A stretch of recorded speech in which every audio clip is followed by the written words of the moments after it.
a Black artist's point of view on Bay Area theater. And why are we here? One day, I was randomly scrolling, trying to find a podcast. And I kept scrolling, and I kept scrolling, and there was nothing there. A podcast on what? Oh, a podcast about theater, but from a Black person's point of view. Right. Okay. And so I didn't find it, and I was getting a little frustrated, and then all of a sudden it just hit me. It just dropped into my heart. Come on and drop. And I rose up. Come on and rise. And I said, ooh, I can do this. Then I was like, oh, girl, no, you can't. You need somebody.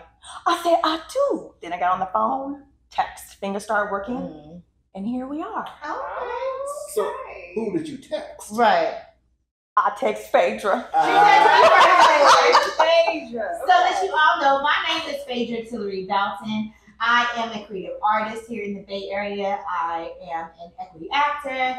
I am a director. I'm also a playwright, a teaching artist. The list goes on. Anything that's creative and artist infused is what I do. How about you? Who else did you call, Liz?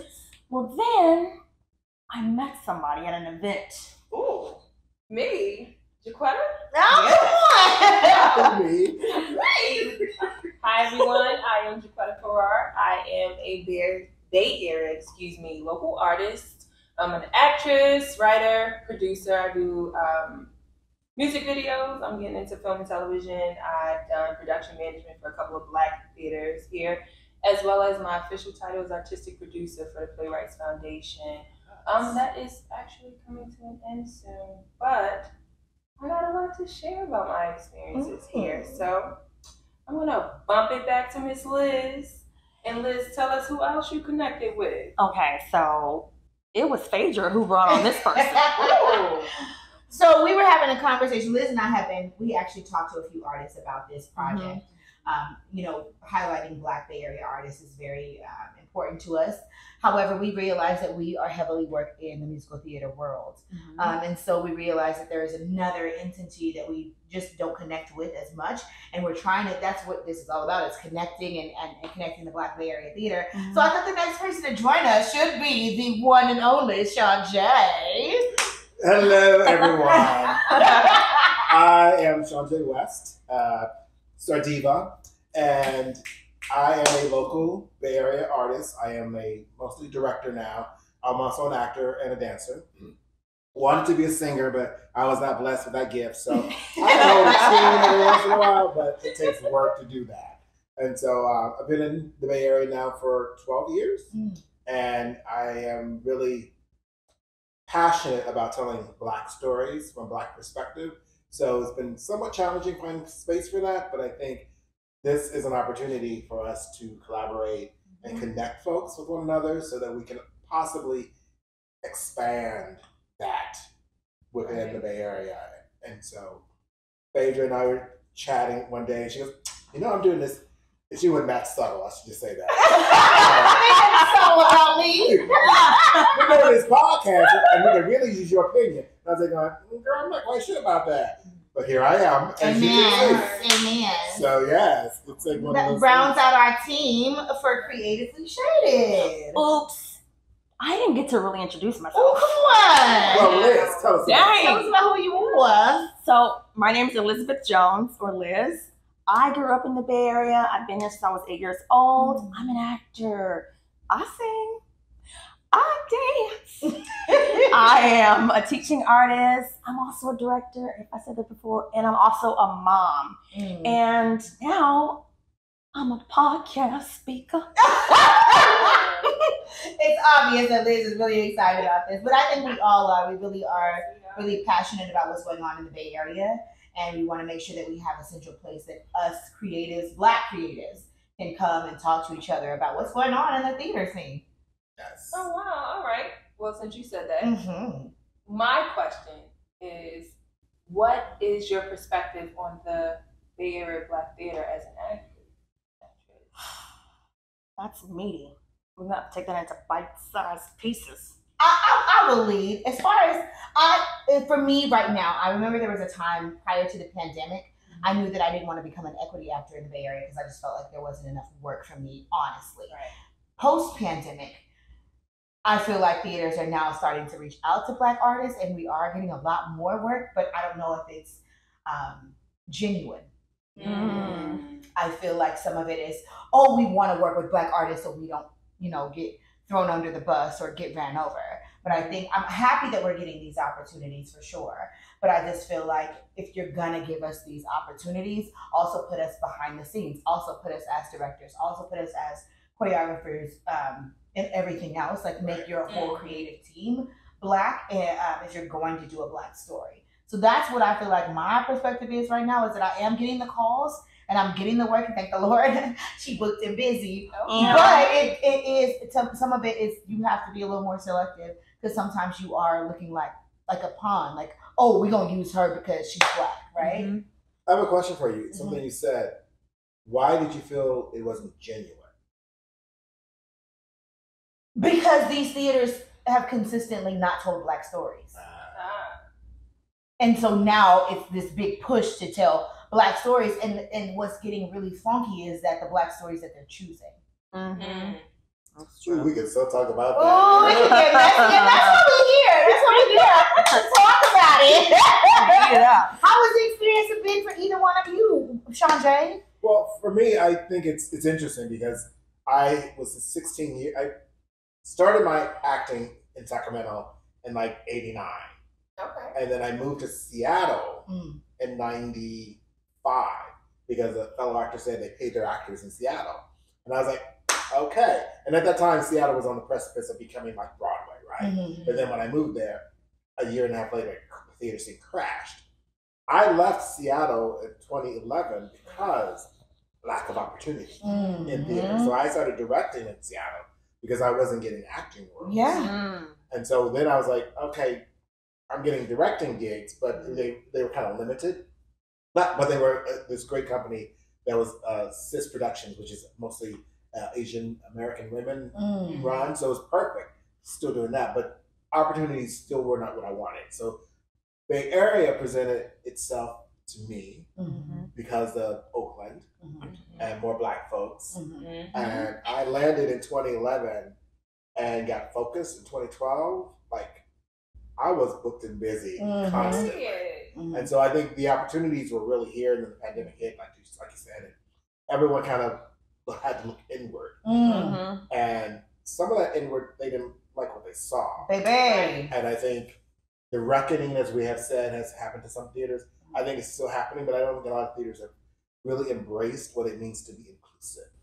That is so true. I think that's I agree. And I think from my lens, because I've only been here since 2021, end of 2021, and I kind of jumped more into production because I wasn't in production, right? Like, I came over here, I wasn't acting as much back at home. And so a goal of mine was like, let me connect with Black people and Black theater, right? And for me, I reached out to the only 2 Black theaters I could find, which says a lot, right? in the Bay Area. In the Bay Area, says a lot. And a lot of conversations that came up was, oh, we don't have a space. So neither one of those theaters are in Oakland, right? And you have a lot of Black artists that live here in this area, Oakland, Berkeley, or Emeryville, right? Even some in Alameda. But there's no opportunity, right? Because they got to cross that bridge. That's one. 2, being in a production standpoint, my first experience of being a Black woman here in theater, away from other Black artists, was me working as an artistic producer. And someone came up to me and was like, sis, I'm glad you're here in this role. And they're like, because we don't have many of you. And I didn't know how to take that, because coming from where I'm from, there's, I'm from the East Coast, I'm from North New Jersey, and there's New York. There's a lot of Black artists. There's a lot of Black directors, even though they still got to fight and stuff for the things that they get. But it was so interesting. Like, what do you mean you're just happy that I'm here and there's not a lot of us? And I kept hearing that. It's not a lot of us. It's not a lot of us. And I'm just like, damn, okay. So then I stayed kind of going active and hard in that space of being more a production manager, working in production period, because there's not a lot of us. Mm-hmm. And what influence can I have in my role as a Black woman in theater if the only thing I'm going after is just being on stage? So now I'm like, let me find something else that I can do to kind of be a voice in a space to bring more people in. Agreed. And so my advocacy in my role has been that of like safe spaces, right? As the actress, as the artist, how am I creating and crafting these safe spaces? Because conversations I've been in, spaces I've been around, even energies of like, oh, you're an executive director. Right? Oh, okay. And then it's like, okay. I think the Bay Area talks about being inclusive. I think they talk about very performative. But I don't think that they really have done the work to really, really know what being inclusive is. And being inclusive doesn't mean you do an old show and make those characters Black. No. That's not inclusive. Sorry. Just saying. That's not it. Exactly. Which leads me to kind of to my own point. I forgot to say that I'm also an associate producer at SF-Backhoe, which is artistically directed by a Black man. That part. So I think that, like I said, the Bay Area and the theater, we're changing. It is changing. But I think it has to happen with these kind of conversations and bringing us together. I think one of the things that you did was so dope was when you came here, you started creating spaces for Black people to meet and just have a conversation, Black artists to have conversation. And I think that's where you and Les met, right? My event, Bay Area Black Theaters Professional Series. So that is an event that I started. I've only had one conversation because of time. And in this collaboration, wanted to bring it and kind of fold it in together. But the purpose of it is to really create those safe spaces, right? To have the conversation. What do we need? Who are we? Right? I don't know that many people, or at the time I didn't. And so it was like, this is my welcome party, right? This is my coming out party. Like, I'm here. Let's find ways to be more collaborative, because I think that's also something that needs to be put out there, that we're not as collaborative as we should be, because we're still asking some folks to. You're still asking for permission. Yeah. I was just about to say that. We're still asking for permission. We're still asking the wrong questions, because I don't always say or like to say that questions are the wrong questions, but I do think we're asking the wrong questions, right? I think we're asking the wrong people. Wrong people, wrong questions, and we're inquiring about things that we don't need to, right? We're past that, right? And if we really collectively come together, we are Bay Area Theater. That part. Because you can't do it without us. No, and it's really bad. Really, that's what it is. Yep. And so my own personal feeling about it is that because I felt frustrated. I felt agitated. I felt irritated. All of the things. And I was like, where can I go when I want all of this? But I also want resources for stuff, just basic things. Like, come on, like, why do I have to climb and search and figure out and just for like, how do I get grants? What do I do to make sure that just basic stuff? Who do I go to who's going to take my headshots? That's going to really be able to capture all that I am.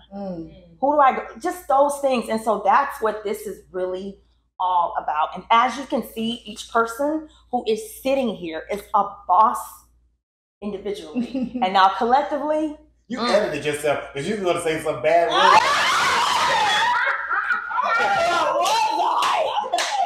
It almost came out and I was like, you were going to say, I bought, ShawnJ's here. I am part of that circle. I guess we're all a group of boss bitches. Out here. Tearing it up.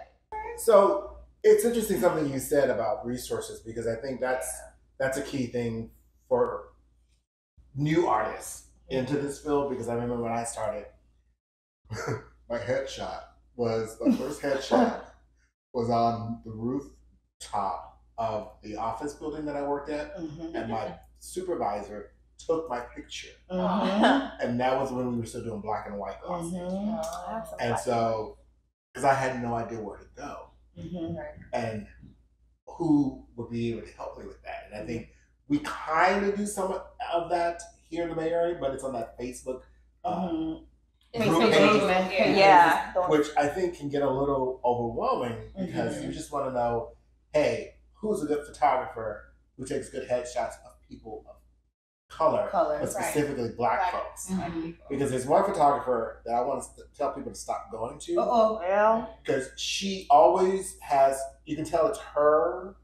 And every time I see it, I can tell like the makeup of our black person is right on point. Because that's important too while you're hiring folks for the theater. Exactly. And the lighting is always a little bit off. Because that's important too while you're hiring black folks for theater. And so this is my point of view.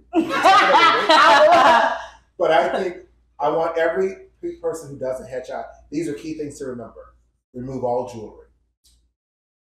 Unless you have a specific accent jewelry, like a nose ring. So I can't wear my hoop earrings in the picture? But that's who I am. That's who you are, but we want to see what you can be. Or do like little tiny. So you can't see who I can be with my hoop earrings? Because it's kind of. I'm asking because I'm the girl who's going to show up with hoop earrings, some eyeliner, but you can show up that way. God. You can show up that way, but your headshot needs to be like, for me. This is just my opinion, so don't be running us down because it's a conversation. This is my opinion. This is how I look at headshots. Yeah, for sure. Right?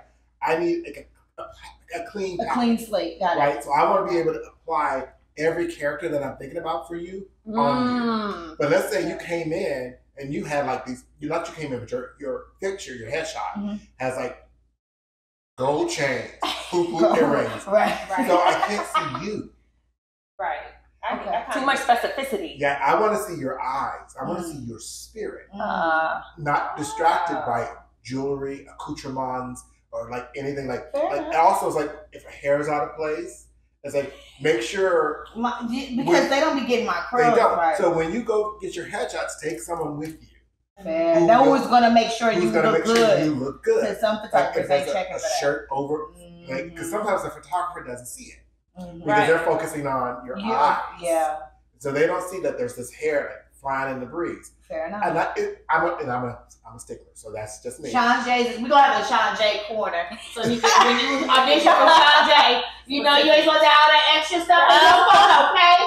Because I see that every time I see a headshot and someone's got this gold necklace underneath, my eyes go to that gold necklace. So for real, ShawnJ? It does. I'm just saying this is me, not every. That's interesting, but that's the thing. I have a question though about that, right? Because sometimes people can't afford to have more than one headshot. And so how does that translate to say if they wanted to transition from theater or they're doing like a commercial? Like those things, those little nuanced things that they feel would make them, right? To stand out? So this, again, I say have two headshots. Okay. One is commercial and one is theater. Okay. And your commercial shot tends to be those ones where you're, but theater, keep your hands from your face. None of this. Like just let me see you. Fair enough. And like what you can present in a character. Right. And then I'm not distracted because then I go, and don't let your headshot be 10 years old. Hey, now finances is financing in 2023.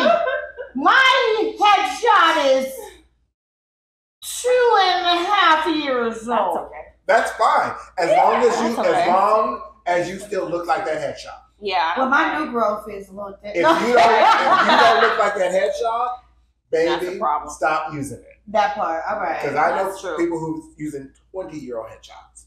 Yeah. And I'm going, you don't look man like that no more. Might as well send in a selfie. All right. That's true. Anywho, so why theater? Ooh, that's a good question. I always knew that when I was a little girl, I was different. No, but seriously, I was always like into other things, and I just loved performing, not singing, not dancing, acting. And so I went on and I majored at Howard University. Come on. Boston. Come on. You know. Okay.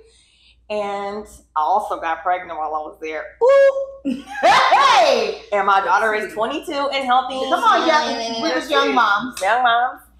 And so, yeah. And that's why I need this podcast, because I have so many gems and experiences that can really help anybody. Because when I tell you, I done had at least 20 to 25 to 30 maybe different types of jobs. I ran through them. I still do. But my focus is a little bit different. And I do it because it fills my soul. It fills my heart. To me, it's a service. It's also worship. And it's also me thanking God for what he gave you. Come on, that's a gift. That's what it is to me. I can't do anything else. So I stopped trying. That's beautiful. I really stopped. But that's me. For me, I was raised in Baptist church, so I've been a singer since I could talk. And then I was dancing. I always danced. I always loved to dance. But in the 7th grade, I saw an audition for The Wiz. And I was like, baby, I watched that show 100 times. I'll be in this. But I didn't know nothing about theater. We didn't have the finances. We didn't go to see shows. We lived in Modesto. It wasn't nobody doing no show in Modesto. But I saw the sign up for The Wiz, and that took off. I auditioned for that, and that was 7th grade. Your girl's 41 now. But yeah, I was 20. Like you, it was just something that once it got in me, I couldn't let go. I did quit theater once I became a mom because I just thought that I couldn't do both. You know, the Black community definitely be like, "Oh, you're a mom. You need to get a job. You need to pay these bills." And so I did. I quit theater and I got a job and I paid the bills. And then I knew that something was empty inside of me, like I was missing something. And I didn't realize what that was. You know, that was back before we was really talking about therapy and really talking about like things that heal our soul. And a friend of mine called me and was on when Facebook started, like Facebook first started and people were like finding people from years ago. And a friend of mine called me and was like, "Hey, are you still doing theater?" And I was like, "No.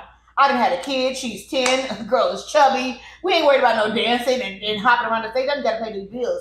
But he was like, "No, it's your calling." And I'm like, "You ain't seen me in 10 years. What are you talking about?" And lo and behold, I went to an audition because he told me, and that was 15 years ago. And I'm still a year ago, I quit my job and I am doing theater full time. So like she said, I can't breathe without it. I can't function without it. And now I know that it's my gift and I know it's my calling, because when I gave away the job, then everything started to make sense. So I'm gonna jump in. Yes, right to you. Moving on. So why theater for me? Interesting enough, my parents are both artists and they don't know it. My mother's a writer. My father's a curator. He can curate spaces, aesthetic. It's just him, right? And I grew up where my parents went to community college. And in this community college, it was like very family oriented. I was everybody's baby because my parents was teenage parents. And my mother worked in the gaming room. And in the gaming room, the person who was in charge of that, he did fashion shows, right? And so my father used to walk into fashion shows, and I got the chance to see all the costumes being made and everything like that. This one year they did Wiz, I had to be 4 or 5. I had already loved musicals. Me and my cousin used to paint my grandmother out to be Ursula because she looked and was shaped just like Ursula. And we would be the little moon. Right? And so we'd be dodging her and fighting against her, and my grandmother just sit there and laugh. But this production of the Wiz, I watched it from the concept, right? The idea kind of blossomed and bloomed to where they built the stage. They created the costumes because my mother would bring me to work with her after school. So I got to see, I feel like this is dropping. I got to see them build this whole set. I got to hear the actors rehearsing. I was backstage for a lot of this stuff, and I used to just sit there in awe.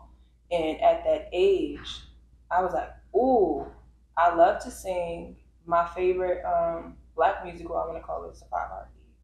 Come on. I'm going to take that one. I'm going to take that one. My all, thinking that I was the little sister. Yes. Okay. And I believe in you. Yeah. Believe in you. Yeah. That's my spirit. But that right there was the first time I fell in love with it. And like I grew up in church until my grandmother passed away. I was about 11. And so we did praise dancing. My aunt was in the choir. She was a singer. She had an album. My other aunt was in the choir. So we was in the youth choir. Then we got to sing in the adult choir. We got to do, little Jesus plays. Yes. Everybody else get to raised up in the church. Everybody did that. Praise dancing and all of that. And then that kind of moved me along the way into watching music videos. Because I fell in love with the performance of it. And my cousins and my father tells this story, but he's like, we used to look at her and be like laughing because it was so cute to watch her. And then all of a sudden we realized she was good. And I was like, period. Like, this was rehearsal because I was getting ready. But as I moved on, I actually focused more on playing my instrument because I played the clarinet for like 12, 13 years. So I focused on that. I focused on academics. I focused on sports.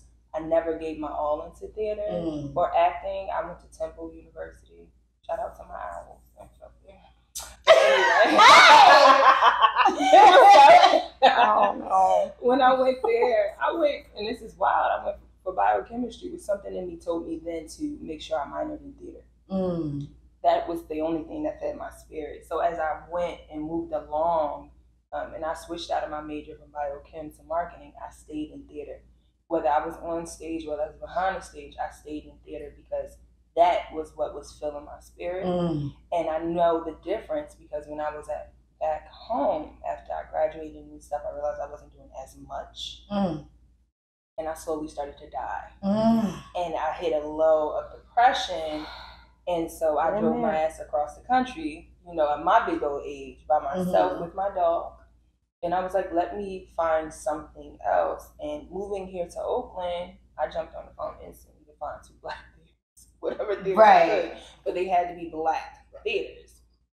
And ever since then, the joy has gotten back into my spirit, right? And the happiness. And it's like, oh yeah, because this is what I was supposed to be doing all along. It's your calling. Right. When you're not feeding your calling. Like you were saying, being of service, that is my service. What I can lead with, on stage, behind the scenes as well.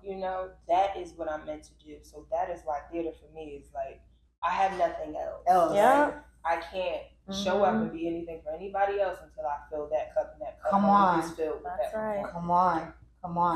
That's beautiful, friend. Thank you for sharing that. ShawnJ, why theater? Why theater? Yes. Why not? Ooh. So that's I always love to say that.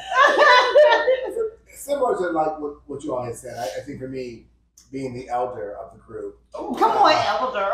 A day over 20. Right. I believe I was called for this. I believe I was born to act. Yeah. Because I knew I wanted to be an actor like at 7 years old. I was writing my own television show. Nice. And I was performing in the living room, putting on my own variety shows.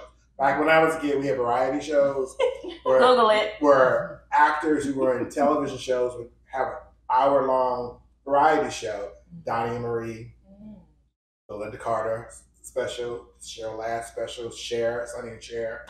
Flip Wilson, that man didn't get his credit that he should. So those shows kind of told me that I wanted to perform, but I also wanted to tell stories. Like I was telling my friends how to fall. I said, "No, you're falling." Yeah.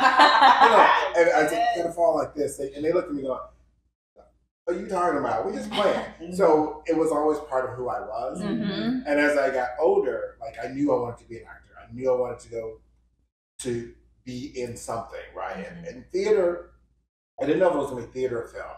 I wanted to be a movie star. But I think in high school, when I was in drama class, and Sherry Shoemaker, my 11th grade drama teacher, shout out to you, she saw something in me, and I knew it was my calling. And so that class just solidified it for me.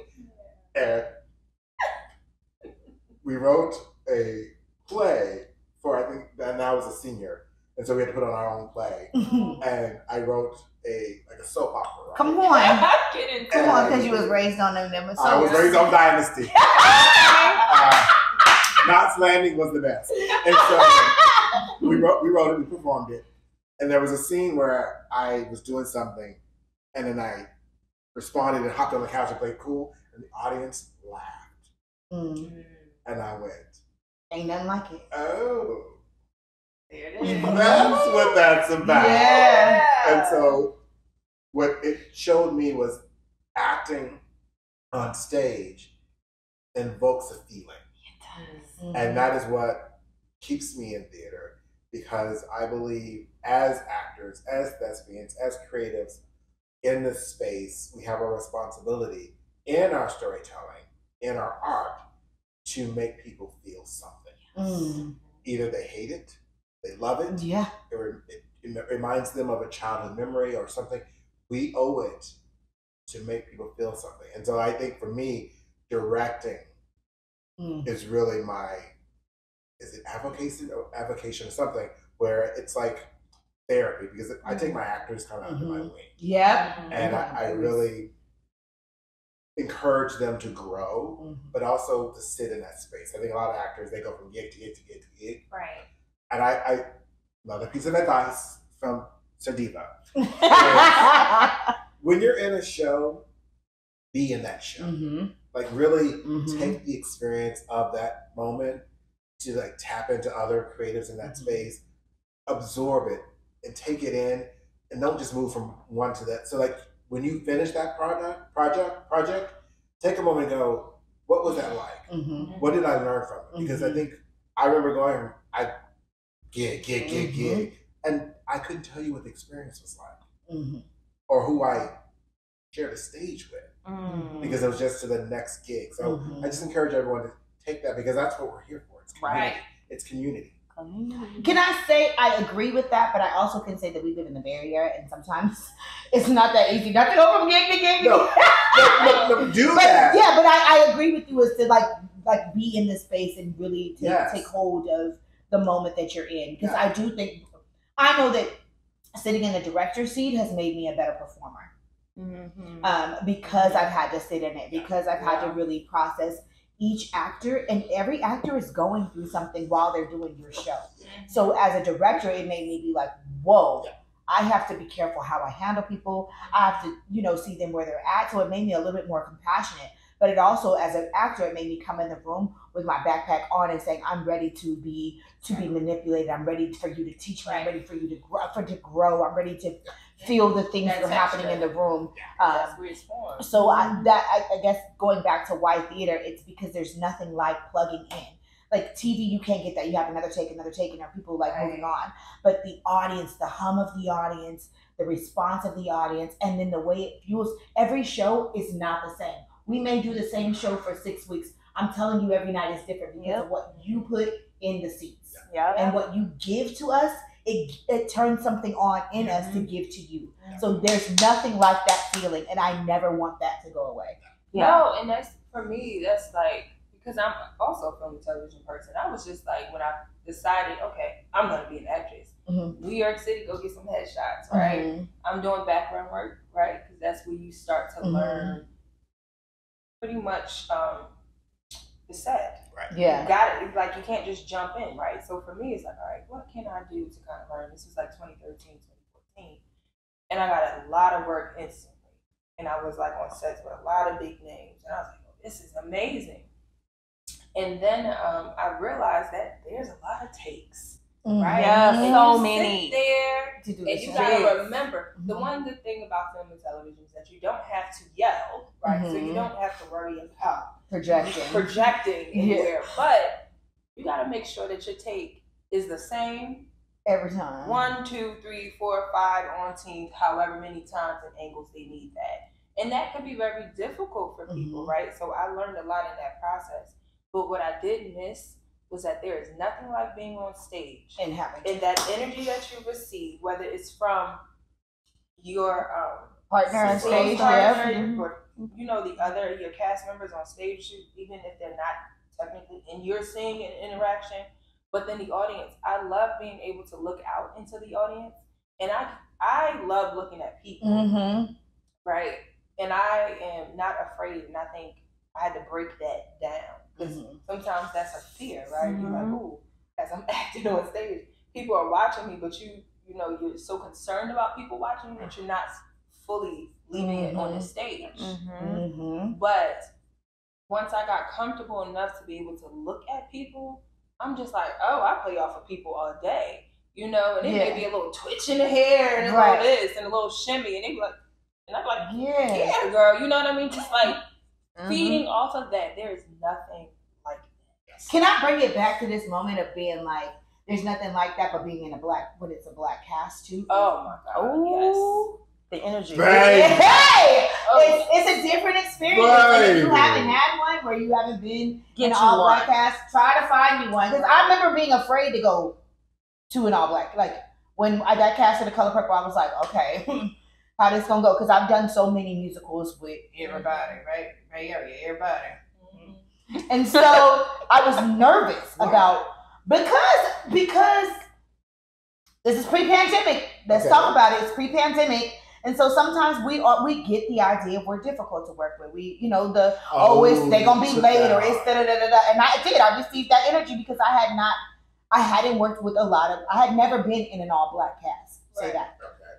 And so I know, and even when we got in the room, I could tell all of us were like, and all of our directors were black. Now nobody working on the team was black. Oh, that's a totally different energy. Yes.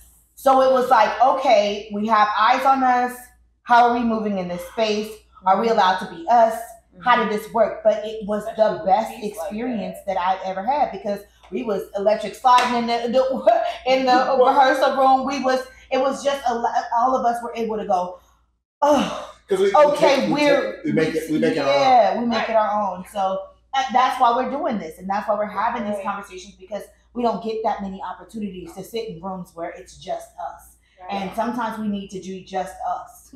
Well, the challenging part of that experience, interesting, that The Color Purple was directed by. That's what I'm saying. Like, well, we talking pre-pandemic. Stop acting like. But acting like the Bay Area was not.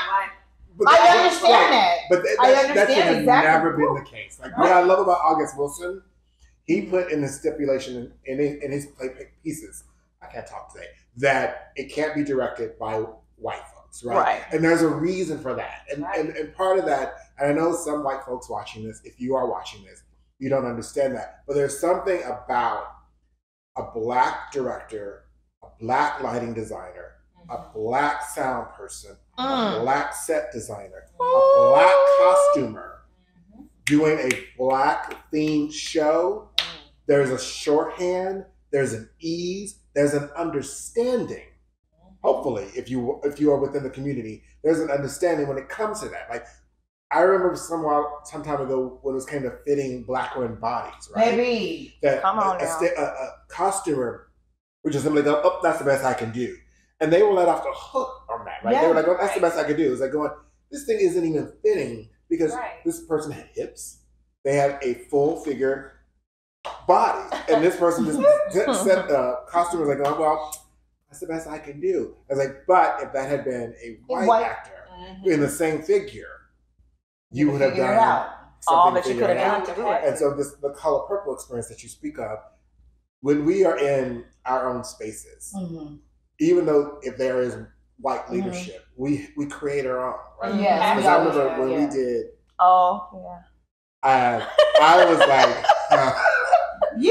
I was like, okay, you're doing this. But it had a black director. It did. But everyone else wasn't. No. And so, my director I'm like watching this stuff and I'm going, he must have it really hard because he has behind the scenes. Because I've experienced that fight for everything. Yeah. That the artists on stage don't know that director's going. Yeah. And why is that? Why? Because the white folks in charge don't know how we tick. They don't. And they don't understand our nuances, right? They just think it's black and white. And there's so many layers to us. And so like The Color Purple, like, so when the directors are gone, right, you all were able we were able to. Definitely. And like I said, it became an amazing experience, but also that moment started me like, oh, black theater, this can be a thing. Oh my gosh. And there were so many of us that auditioned and it almost felt bad because we were all fighting for that moment, and we were all pitted against each other because there wasn't a lot of spaces that were letting us have that. So it was almost like, I gotta go to the ticket, because it was all like, we were so excited to have that experience. Now, I can't say post-pandemic we're having more experiences that feel all Black, and I'm really excited about that. But that moment definitely catapulted me to be like, oh, okay, I want to search and seek for this more. And at first I was like, I don't know. But now it's all I want to do, right? It's all I want to see. It's all I want to be a part of, is seeing us grow. And like, even when I assistant directed Amos Behaven, I was like, I wanted to partner every person, white executive, with a Black person so that they could learn. I get it. This is your theater. I get it. You guys have, assigned people to certain things. But how are we going to ever open a door if we're not teaching? And all of us can't afford to go to college. I didn't. Y'all have that. I didn't have that. I didn't either. I was hard knock life and learning it on the street, right? But that doesn't mean I don't have the history, or I don't know what I've been doing for years, and it's for me. Yeah. And so now all I want to do is create spaces that are opening more doors for Black individuals, for us to build our own and create our own.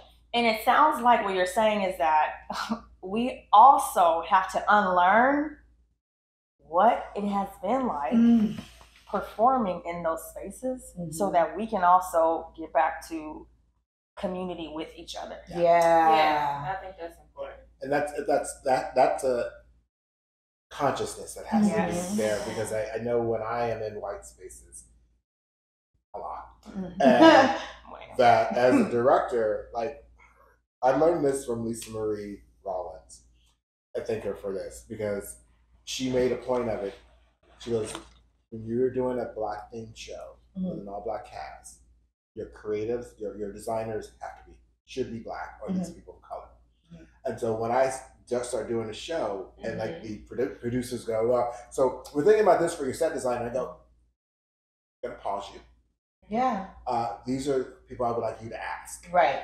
Because part of that, when we are in the room, is a responsibility to bring others into the room. Yes.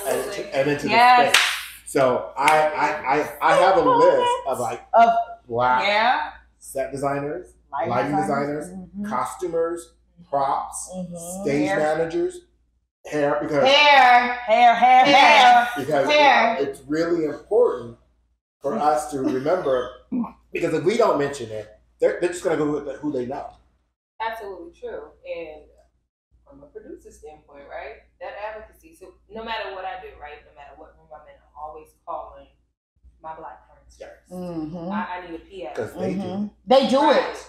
I need a PA. They do it. I need a stage manager. Right. I need this. I need that. Because they do. Oh, I don't know this person. I do. And even if I vouch for them. They're Black. I want to bring them in. I want to interview them. I can't find much about them. It's okay, cool. Got it. You don't. You have to trust me. You have to trust me, and that's, if you put me in this position, you have to trust. And also, if I'm the director, you have to trust this is my vision. Ain't that what you called me for? So you can't tell me it's my vision and then tell me who you gonna put in my vision. No, that's a because it is challenging. Because you have to fight. Sometimes theaters will ask you to direct something and then be like, "Here's your team." Whoa. Because it's not about your vision. No, it's about my skin, and that's what I'm talking about. It's using it. As we move on, so, it sounds like we're about to segue into something to my favorite part of our new show, Center Stage Shade. Girl, what's that? Center Stage Shade is we take a moment to talk about shady material that has been going on in the Bay Area, or we throw shade. And if you don't know what shade is, look it up. Or we throw light on something that is shady. Spotlight. So with that being said, today's segment of Center Stage Shade is theater coding, or can it be revived? What do you mean by that? Meaning, are we flatlining? Like, is theater dying? Like, theaters, and that the truth is, theater companies are dying, right? But can we be revived? Are we going to live through this? Like, we're watching theaters not close their doors. Are we going to live through it? Are we going to make it? And you know what we feel for that? Go ahead. Well, this is very timely because Theater First Mm-hmm. just did announce that they were closing, and they had their last show yesterday, and so I was in the audience. And part of the show was a talk back at the end about what their experience has been, and I spoke to the two artistic directors aside after everyone had practically left, and this is something I have always thought about when it comes to Black theater. Why are we not working together? Why are we not a collective? In the sense that, how about we work together? Like, I don't open my show the same night you open your show, right? And we exchange everything. Like, I'm gonna promote your show, knowing that you're gonna promote mine, and then that way we have that collaboration. But also, what I feel is needed is a collective, right? We find a building, we find somebody with some money who can buy that building. That building has theater space, rehearsal space, classroom space, office space. And that way, you put maybe 5 theater groups in there, and we'll all survive. And we all survive and then we work together in the sense that when's your show? When there's something always going on, something educational going on. And I think if we were doing that, we would not be, because I know there's several companies that don't have theater space, but they have an office. But imagine if they were able to room with, this company, this company, this company, this company. Well, I want to do a shameless plug about Batco, because we are doing the New Roots Theater Festival, which does have 6 shows, 4 legacy companies. So we're working with different theater companies for 3 days. And you get to see as many shows as you want to. There is 6 shows. We have broke them down so that you can. We've done the schedule where you could see every show, and those tickets are on sale. But they are legacy African American BIPOC companies, and there's a weekend, so you can go and pay. Like right now, tickets are on pre-sale, and you can get a whole weekend for $60, honey. That's a whole weekend of new, creative, inventive work. So I think that's the way that we're going to survive. And so it is cross promotion. And we have what we have done, and I but I feel like that's the way we're headed back, is toward like a bartership thing. How can I help you? How can you help me? And let's work together. So what we did, I know one of the things we did with Backhoe, is we saw somebody who's doing marketing, and they were like, we got 100,000 views on this. We called them. How did you get 100,000 views? Can we meet with you? Can we talk about your marketing scheme? How do we we want to see what you're seeing. And it's about networking and having those conversations. So with our New Week Theater Festival, we're also having an opening and closing ceremony for artists to do that, to just have a space to gather, talk, connect. So it is about that. It is about us banding together as a Black community in the Bay Area. That is Theater Incorporated. Even the dance companies, we need to talk to them too. Because sometimes it's not just about theater, it's all about everything underneath the theater umbrella. The creator. Absolutely. We're all artists. And what I was going to say is it would be a beautiful thing for that collective bargaining to come. But it's also because I think we're so accustomed to not being part of the conversations, not being in the room, that we bored. Right? And then there's this egoic aspect to it of like, well, I've been doing this longer, and I know this, and I got this, and it's like, okay, so what? The part of it, or the point of it, is that when you're given a gift, you're also supposed to be a teacher. Give it. It's not right. So you get it to give it. So if you receive this information, you are now required, right? Because it was ordained in your steps to be this, you're now required. Come on and say a word, Jacquetta. This information out, and you share it freely because you were given it. Because it wasn't yours to begin with. That was a gift that was given to you. Lift as you climb. Yes. Period. But it's so hard sometimes for people to move past that and go, I don't like the way he responded to me, so I don't want to work with him. And it's like, can we move past us having these interactions, because we're also human, right? And some days you're not gonna like my energy because I might wake up and be on the wrong side of the bed. But we gotta work together, right? Yes, and we also have to kind of let go of some of those people who have that mindset. People are gonna have that. But our job, like you were saying, is to come together collectively and do it in spite of what the other people are saying or what the other people are doing, because ultimately they're gonna be left behind. That part. Period. Yeah, and I think in the Black community, we're funny because we don't want to leave anyone behind, but then we also don't want to like lift them up. So it's like you got to do both. Like sometimes sometimes you do have to leave folks behind, and they will learn to catch up or not. That's true. But we also have to be willing to help those when it's like giving folks grace. Right? It is. Yeah. Give them grace. That's right. They made a mistake because we're all human. We're gonna make mistakes. And this We like will. this thing where we don't see people and go, you know something, they made a mistake. Yeah. Did anyone die? Right. No. Okay. So sis, you know when we had an exchange, I was feeling a certain kind of way. I apologize. I never plan to do that again.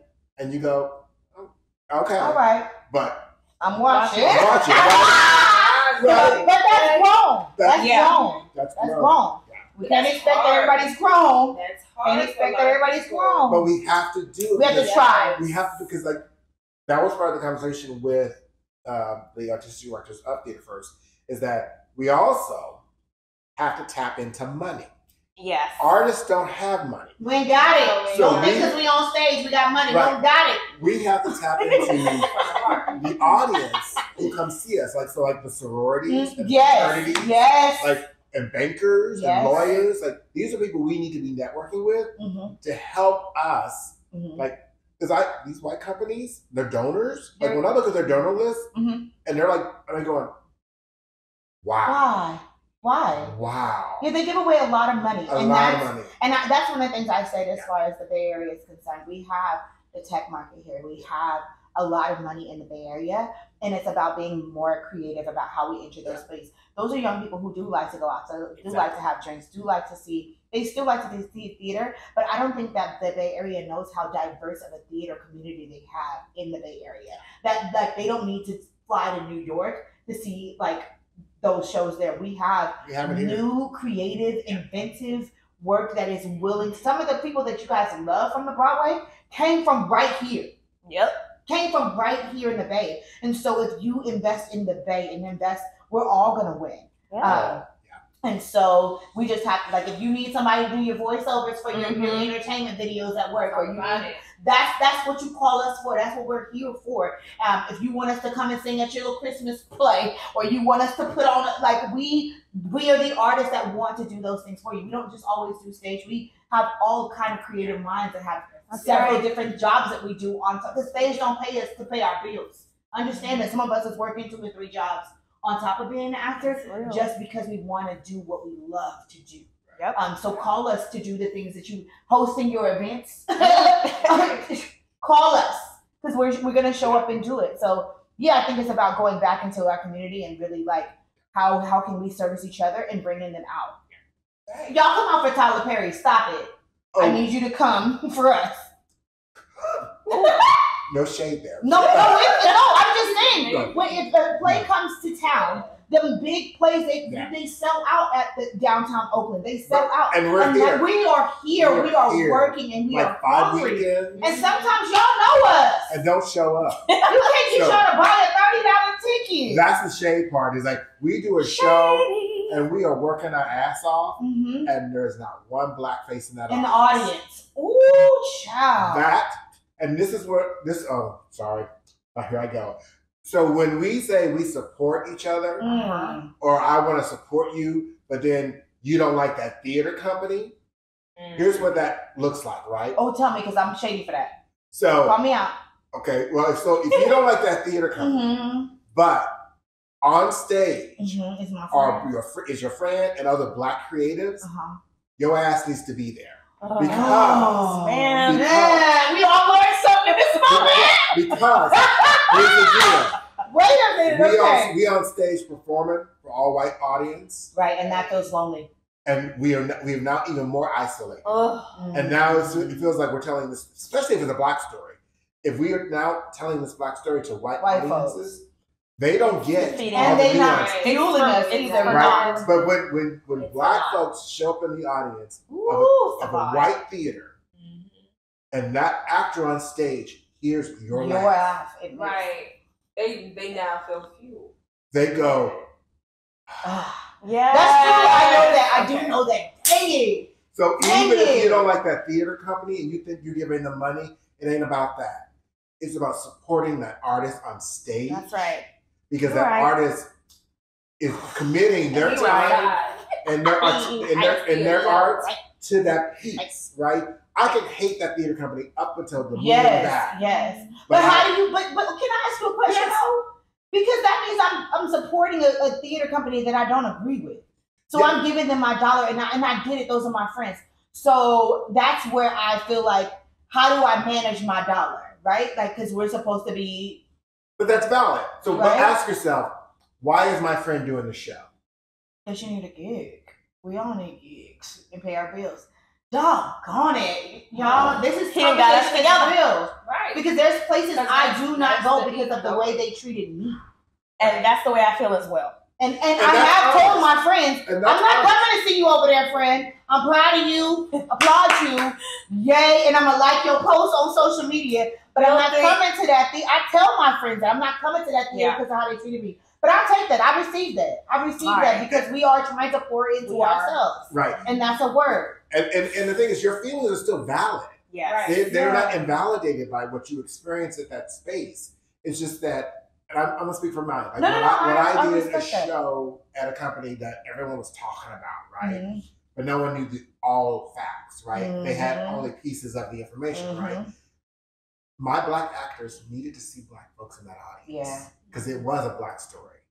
My Black actors needed to hear Black folks responding to the tonality of those characters' story. Mm-hmm. Well, we even directed different, like the choices that we make when a Black director directs it, a Black theater goer can feel that, right? Like you can feel it, and so you respond to it. So I get what you're saying. Yeah, and it's the heart, right? Like I pour everything into that directing gig, right? That actor pours everything into that part, right? Yeah. And so for it not to be seen by our people, it hurts. It hurts. It truly hurts. It's like the Essence Award. This is the Essence Award. Yeah. It's from us. It's from us, right? And it means even more. Yeah. So even though you're at Greenfield Theater Company and they've been known to do some shady shit, but if someone is there. We need support them. We need you there. All right, okay. Y'all gotta come out. So are you? So do we. As we start to lean towards our closing, hold on now, we gotta keep up to date, okay? We want to talk about where you can find us. We want to talk about and what can you expect from us in the future. And so that leads into what can you expect from us? Things that they can expect from us, knowing where to go see theater, even if you don't like the theater company. What's another thing they can expect to see from us? How are you managing your mental health, your emotional well-being, the community? When you just spiritual health, exactly. Okay. Mental, physical, emotional. Yeah. Also just a lot of fun from us. Yeah. These candid conversations, they're going to keep happening. They're going to get intense. There's going to be some lesson learned, some whoopings. Yeah. I wasn't saying nothing because I was like, no, I talking to me too. We got to check our own ego in the sense of supporting the Black artists. We can't be promoting it on one end and not supporting it. Support on the other end. So those checks, which we appreciate, because we all need it. Because I'm like, ooh, yep. And you're also gonna. I'm sorry. No, go ahead. And you're also gonna find us on stages because we actually perform, right? And we're on stage, yes, we do. And we're gonna promote what we do, whether we're on stage, we're writing, directing, and you're gonna see us as a group in the audience. Maybe one, maybe two, maybe all of us. Come out see shows with us. We'll tell you when to go see a show, what show we're gonna go see. Hopefully, we can make that a monthly thing where we black out a show. We don't want our Black audiences to go and support. So we're going to tell you where to see shows. We also going to come up with some discount codes, baby. Yes, we will. Get tickets for you at a discount. So we'll be sharing that information. You don't have to spend the whole bag. No. And I think, and we will also share with you parts of the theater community from our perspective, right? Yes. So Absolutely. shows that we see, we will give you our opinion, and various opinions here. I will own the fact that I'm probably the pickiest SOB here because I can never turn my director's hat off. Me too. So when I see a show, I see certain things that most regular folks don't see, right? And so you will hear that kind of exchange where I will say, well, the lighting on that wasn't quite right. And Phaedra goes, I thought like, so did you see Upstage Right? It was really, and you're like, oh yeah, it was. Like, those kind of conversations will happen here for sure. Because I think, when it comes to that, production. Yeah, production value and everything in between. And surprises. Audition, things behind the curtain. Oh, what's going on? Yeah. So Because we cut up when I'm backstage. We definitely have some special guests coming join us on Yes. the couch. We probably will change locations. We're just getting started, so we thank you so much for spending your time with us today. Thank Getting to know you. each one of us. What you forgot to say? Where can they find us? Oh, okay. So you can email us at creativelyshaded@gmail.com. You can also find us on Instagram at CreativelyShaded. And those will be up. We will be sharing those with you. Start looking for them because we're going to start sending you stuff. But get on with us, and we can't wait to see you. Anyone else have any closing items they want to share? Just, full disclosure, just rock with us. Yeah. That's it. That's all I have. You're going to get flavor, texture, the nuance of Bay Area Black Theater Professionals. That's my club. You're going to get that from us, respectfully. But it is all hard work. Just rock. That's it. You're going to love it. Yeah, we love Go it. on this ride with us. All right. Everyone have a good night. Stay safe, stay sane. Bye. And stay black. Lickety black. Yeah.